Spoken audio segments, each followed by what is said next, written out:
Bab 1272, Bantu Kamu Naik Tahta. Singo Tian menatap cahaya pedang yang menghilang di kedalaman langit berbintang, tetap terdiam. Harus diakui, dia terkejut.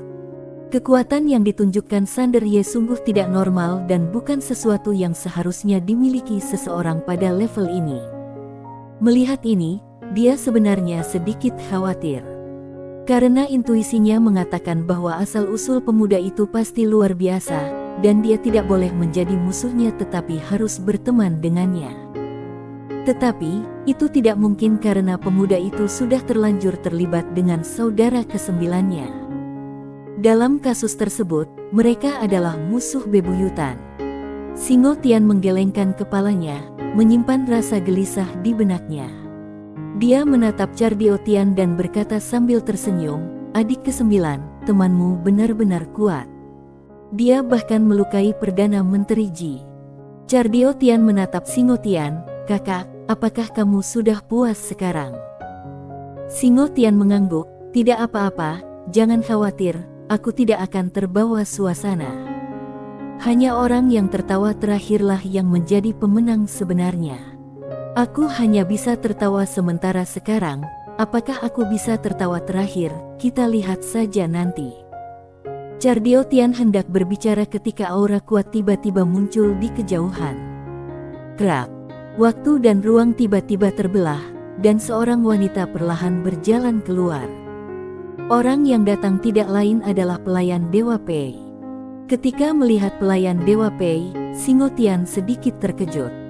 Dia tidak menyangka bahwa orang yang ditemuinya adalah seorang pelayan dewa. Utusan Aula Yue juga sedikit terkejut, dan segera berlari mendekat dan membungkuk hormat, "Salam, pelayan dewa."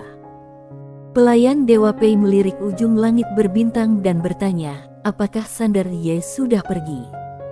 Utusan Aula Yue mengangguk cepat, "Ya, aku sudah berusaha sekuat tenaga, tetapi gagal menahan." Pelayan Dewa Pei menatap kedalaman langit berbintang tanpa mengucapkan sepatah kata pun. Utusan Aula Yue buru-buru berkata, "Jika kita mengejarnya sekarang, mungkin kita bisa menyusulnya." Pelayan Dewa Pei melirik utusan Aula Yue, lalu menoleh ke arah Cardio Tian yang tidak jauh darinya. "Pangeran ke-9, kamu tahu bahwa Sander Ye adalah musuh bebuyutan Aula Tao penciptaan kita, tetapi kamu masih ingin membantunya. Oh, kamu meremehkan Aula Tao penciptaan kita." Melihat pelayan Dewa Pei tiba-tiba menyerang, Cardio Tian tersenyum dingin, "Mengapa aku harus menjelaskan tindakanku kepadamu?" Setiap orang. Pelayan Dewa Pei menyipitkan matanya sedikit, sangat sombong. Cardio Tian tidak membuang waktu lagi untuk berbicara dengannya lalu langsung berbalik dan pergi. Pelayan Dewa Pei tidak menghentikannya, tetapi berkata, "Baru-baru ini, orang-orang dari klan siluman kuno telah menghubungi kami. Sepertinya kami perlu mengobrol dengan mereka." Mendengar perkataan pelayan Dewa Pei, Singo Tian buru-buru berkata, "Pelayan Dewa Pei, tidak perlu seperti ini. Adik ke-9ku masih muda dan bodoh. Perilakunya tidak mencerminkan perilaku dinasti Makam Langit kita. Dinasti Makam Langit kita pasti akan memberimu penjelasan tentang masalah ini." Pelayan Dewa Pei melirik Singo Tian dan berkata, "Kalau begitu, kami tunggu saja." Singo Tian mengangguk, lalu berbalik dan pergi bersama Perdana Menteri Ji. Pelayan Dewa Pei berbalik dan menatap kedalaman alam semesta, alisnya berkerut dalam. Sander Ye. Dia memang terkejut, dia tidak menyangka Sander Ye akan muncul di sini. Dia tidak begitu jelas tentang apa yang terjadi setelah dia meninggalkan alam semesta Guanxuan, tetapi dia tahu bahwa alam semesta Guanxuan telah hancur, tetapi pelayan Dewa Fan masih hidup. Jelas, ini adalah kemenangan. Akan tetapi, dia masih sangat berhati-hati, karena secara logika, Sander Ye seharusnya sudah mati, tetapi dia masih hidup. Ini agak aneh. Seperti yang dikatakan utusan Aula Yue, jika dia memilih untuk mengejarnya, dia bisa saja mengejarnya, tetapi dia tidak memilih untuk melakukannya. Dia tidak melupakan kekuatan mengerikan yang ditunjukkan Sander Ye. Meski mereka masih musuh, Kali ini dia memilih untuk menghindari pusat perhatian untuk sementara waktu. Pelayan Dewa Pei tiba-tiba berbalik dan menatap dinasti makam langit di bawah, seolah sedang memikirkan sesuatu. Gila. Di rumah besar Chardiotian, selir Qin melotot ke arah Chardiotian yang ada di depannya, terbakar amarah. Chardiotian berdiri di sana tanpa berkata apa-apa. Selir Qin menarik napas dalam-dalam dan menahan amarahnya. Kamu membantunya secara terbuka dan jujur, dan kamu bahkan menyerang para pengawal kerajaan. Tahukah kamu apa yang kamu lakukan? Hanya karena perilaku ini, banyak sensor akan mengkritikmu sampai mati. Chardiotian menundukkan kepalanya sedikit. Aku tahu, paling buruk aku akan memberikan tahta pada kakak laki-lakiku. Bodoh. Selir Qin berkata dengan marah, sepanjang sejarah, pecundang tidak memiliki kesempatan untuk bertahan hidup. Kamu sangat berbakat, jika kakak laki-lakimu menjadi kaisar, bagaimana dia bisa mentolerirmu? Dasar bodoh. Chardiotian berkata dengan tenang, aku tidak bisa hanya berdiri dan menonton saat itu. Selir Qin langsung geram, tetapi dia masih menahan amarah di hatinya. Dia menarik napas dalam-dalam dan duduk. Setelah lama terdiam, dia menggelengkan kepalanya sedikit, kamu setia dan menghargai persahabatan. Aku mengerti dan tidak menganggap ini perilaku yang salah, tetapi pernahkah kamu berpikir bahwa kamu tidak sendirian, dan ada banyak keluarga dan sekte yang mengikutimu? Setiap tindakanmu tidak hanya akan membawa bencana bagi dirimu sendiri, tetapi juga membawa bencana bagi mereka yang mengikutimu. Chardiotian mengangguk, aku tahu semua ini, tapi, Bu, aku ingin menjadi diriku sendiri. Selir Qin menatap Chardiotian, jadi dirimu sendiri. Kalau begitu apakah kamu masih ingin menjadi kaisar? Chardiotian berkata, ini tidak bertentangan. Siapa bilang menjadi kaisar tidak bisa setia dan adil? Selir Qin menatap Chardiotian di depannya dan mendesah pelan, anak bodoh, sepanjang sejarah, siapa yang pernah menjadi kaisar yang tidak mengutamakan keuntungan? Kamu baru bertemu dengannya beberapa kali, dan kamu begitu menyayanginya. Ini bukan kesetiaan dan kebenaran, ini kebodohan. Chardiotian menundukkan kepalanya dan berkata dengan lembut, Bu, aku mengerti semuanya, tetapi aku tidak bisa menjadi tipe orang yang mengkhianati teman-temanku. Aku ingin menjadi kaisar dan melampaui leluhurku untuk menjadi kaisar pertama dinasti Makam Langit, tetapi aku tidak bisa melakukan hal-hal yang bertentangan dengan hati nuraniku. Selir Qin menoleh dan melihat keluar istana, lalu berkata dengan lembut, apakah kamu siap menanggung akibat tindakanmu? Chardiotian hendak berbicara ketika seorang lelaki tua tiba-tiba muncul di luar istana. Lelaki tua itu membungkuk hormat dan berkata, Yang mulia Selir. Yang mulia pangeran, yang mulia raja ingin kamu menghadiri sidang pengadilan. Pergi ke sidang pengadilan. Selir Qin berbisik, datangnya cepat sekali. Sambil berbicara, dia berjalan ke sisi Chardiotian dan memegang tangannya. Apapun yang terjadi, ibu akan selalu mendukungmu. Chardiotian menyeringai, oke. Ibu dan anak itu berjalan keluar. Sidang pengadilan. Pada saat ini di istana, semua anggota inti dari seluruh dinasti Makam Langit telah tiba. Berdiri di singgasana naga pertama adalah seorang pria paruh baya berjubah naga, tanpa mahkota. Dia memiliki tatapan yang dalam dan sikap yang luar biasa. Orang ini tidak lain adalah Raja Zomotian dari dinasti Makam Langit. Tidak jauh dari situ, pelayan Dewa Pei di sana, tetapi dia tidak berdiri, melainkan duduk. Di belakangnya, utusan Aula Yue memiliki ekspresi yang sangat muram. Di kiri bawah, Singotian berdiri di posisi paling pertama, matanya sedikit terpejam, tampak tenang dan kalem.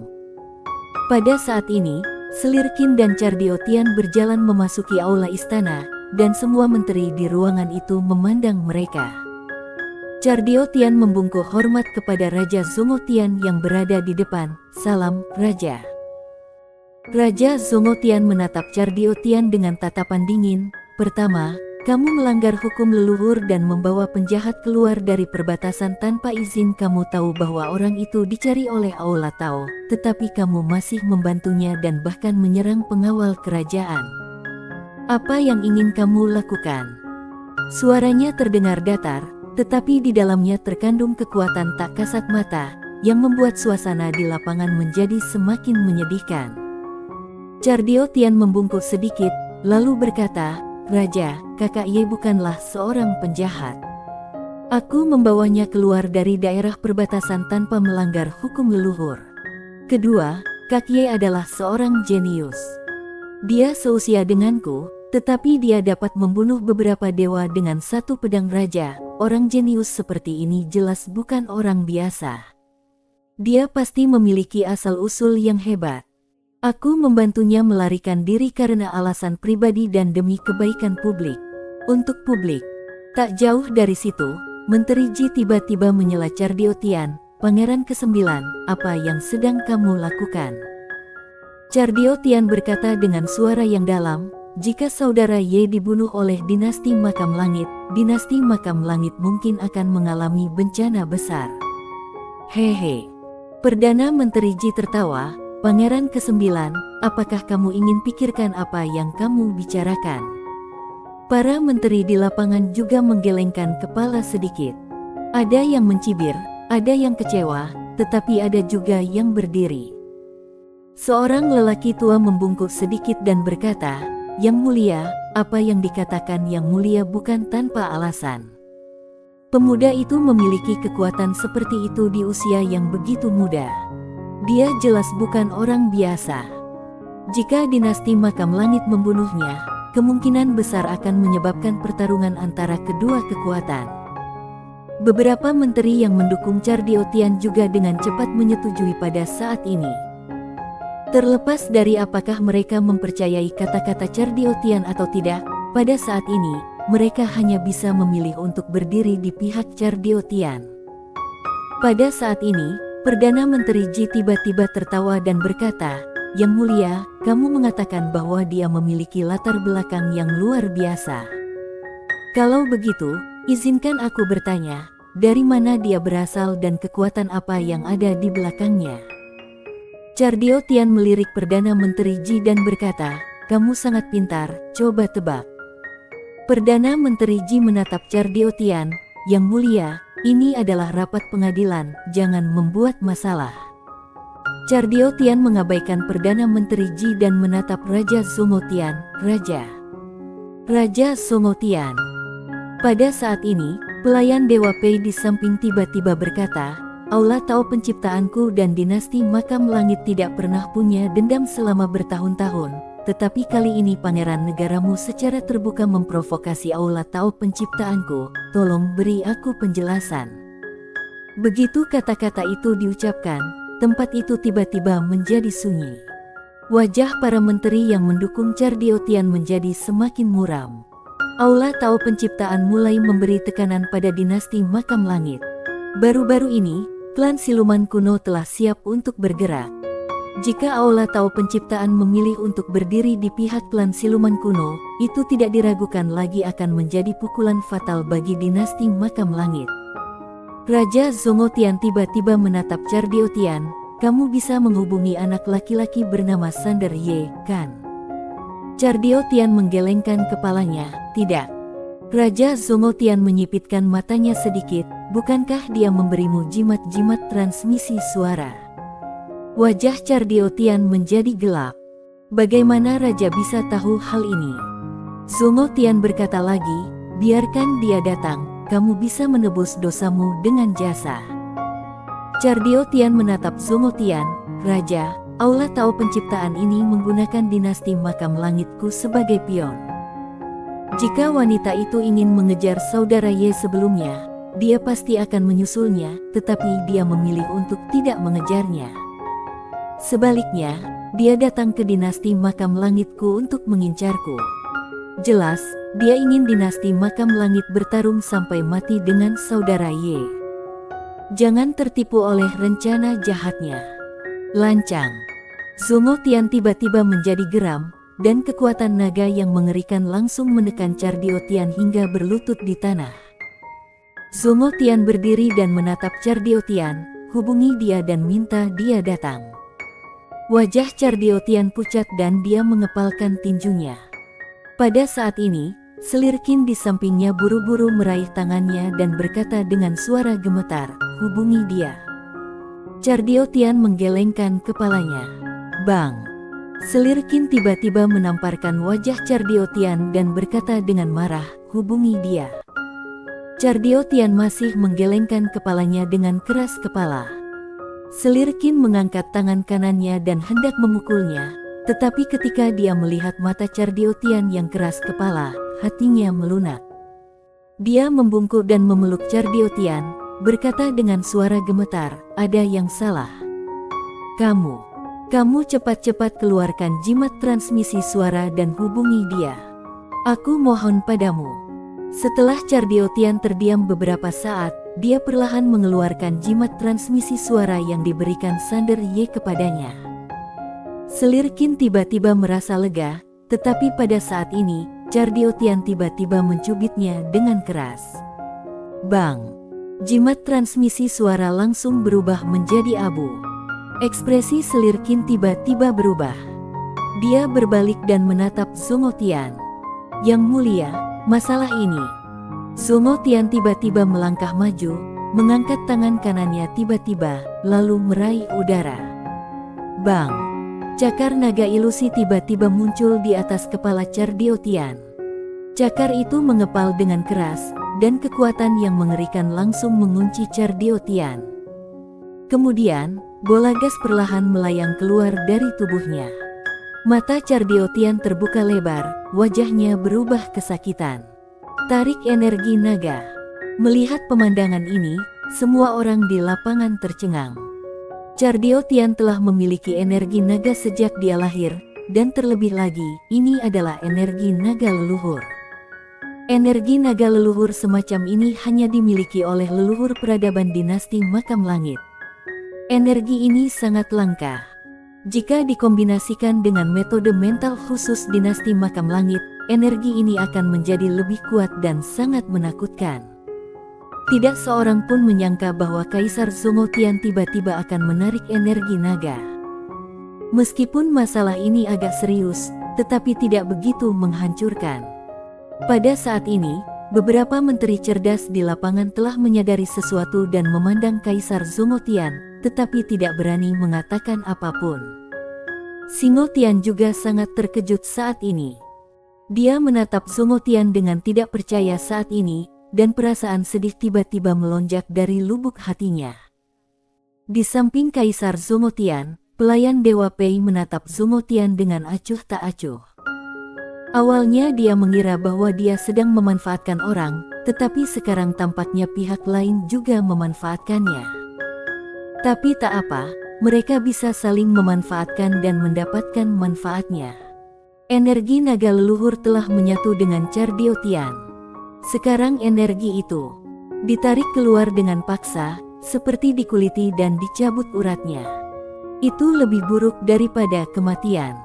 Wajah Chardiotian berubah bentuk hingga sangat cacat. Dia ingin berteriak, tetapi tidak bisa. Pada saat ini, Slirkin tiba-tiba berdiri dan meninju Kaisar Zomotian dengan keras. Kaisar Zomotian melambaikan lengan bajunya, Slirkin serta Chardiotian pun terlempar keluar dari aula, dan akhirnya ibu dan anak itu terjatuh dengan keras ke tanah. Pada saat ini, ada bola energi naga di tangan Kaisar Zomotian. Melihat bola energi naga leluhur di tangannya, sedikit keserakahan melintas di mata Kaisar Zomotian, tetapi menghilang dalam sekejap. Suasana di aula menjadi sunyi dan tak seorang pun berani berbicara. Di luar istana, Slirkin segera bangkit, menggendong Chardiotian, dan berkata dengan suara gemetar, larilah. Larilah. Di tengah-tengah ucapannya, dia tampak menyadari sesuatu. Seluruh tubuhnya serasa disambar petir, dan pikirannya menjadi kosong. Pada saat ini, tidak hanya energi naga Chardiotian yang diambil paksa, tetapi Meridian dan Dantiannya juga hancur. Sekarang, dia benar-benar jadi sampah. Selir Qin tiba-tiba memeluk Chardiotian dengan erat, air mata mengalir di wajahnya. Sudah kubilang harus patuh, sudah kubilang harus patuh. Di dalam istana, Kaisar Songotian memandang keluar istana dengan ekspresi kosong. Chardiotian mengabaikan situasi keseluruhan dan berkolusi dengan orang luar untuk merugikan kepentingan dinasti Makam Langit. Dia harus dicopot dari jabatannya dan diturunkan pangkatnya menjadi. Pada saat ini, dia tiba-tiba berhenti sejenak, lalu berkata, eksekusi segera. Ada beberapa hal yang sebaiknya tidak kamu lakukan jika kamu tidak ingin melakukannya, tetapi jika kamu melakukannya maka kamu harus melakukannya dengan saksama, jika tidak, ada kemungkinan orang lain akan membalikkan keadaan di kemudian hari. Cinta keluarga. Tidak ada kasih sayang keluarga di kerajaan. Saat semua orang terkejut, dua pria berpakaian hitam muncul di samping Chardiotian dan Selir Qin, dan tepat saat mereka hendak mengambil tindakan. Weng! Suara pedang tiba-tiba bergema dari langit, dan saat berikutnya, cahaya pedang jatuh tepat di samping Chardiotian dan Selir Qin. Orang yang datang adalah Sanderiel. Ketika dia melihat penampilan Chardiotian, dia tercengang. Dia segera berjalan ke sisi Chardiotian. Saat melihat Sanderye, Chardiotian hendak berbicara ketika aliran darah tiba-tiba menyembur keluar dari tenggorokannya. Sanderye buru-buru meraih tangannya dan berkata dengan suara gemetar, "Saudara Chardio." Chardiotian tampak pucat, dan berkata dengan lembut, "Saudara Ye, aku tidak bisa menjadi kaisar pertama." Ekspresi Sanderye tiba-tiba menjadi ganas. Dia membantu Chardiotian berdiri, memegang Chardiotian dengan tangan kirinya, lalu berjalan menuju istana kekaisaran di kejauhan. Chardiotian menoleh ke arah Sanderye, terkejut, "Kakak Ye." Sanderye menatap istana dengan ekspresi kosong di wajahnya. "Saudara Chardio, aku, Sanderye, akan membantumu naik tahta hari ini." Saat dia bicara, dia tiba-tiba meraung, pedang datang. Berdengung. Dalam sekejap, suara pedang yang tak terhitung jumlahnya tiba-tiba bergema di seluruh kota langit. Kemudian, di seluruh dinasti Makam Langit, pedang yang tak terhitung jumlahnya membubung ke langit dan langsung menuju istana Makam Langit. Hari itu, langit di atas dinasti Makam Langit dipenuhi dengan cahaya pedang seperti hujan. Bersambung.